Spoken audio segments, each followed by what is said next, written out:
If you spend any time around Christianity, in church, online, or just in conversation, one thing becomes obvious fast. People have a lot of questions. They do. And what's interesting is that these aren't shallow questions. They're about meaning, truth, suffering, life, and what happens when this life ends. Some people ask those questions because they believe. Others ask because they don't. And some ask because something painful forced them to. Which tells us something important. Christian questions aren't abstract, they're personal. They usually come from real experiences, not just curiosity. But from the outside, it can feel messy. God, Jesus, the Bible, heaven, hell, morality, it all feels like one giant tangled conversation.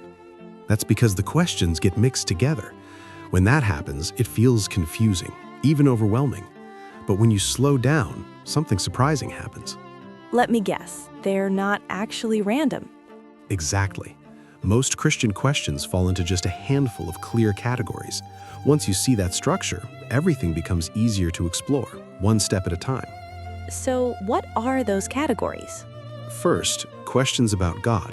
Does he exist and what is he like?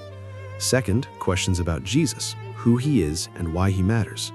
Third, questions about the Bible, whether it can be trusted and understood.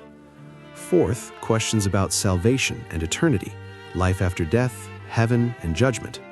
And finally, questions about daily Christian living, how faith connects to real life.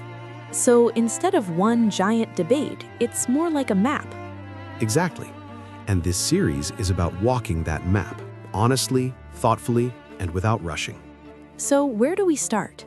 With the most basic question of all.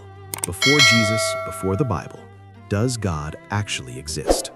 That's episode 1.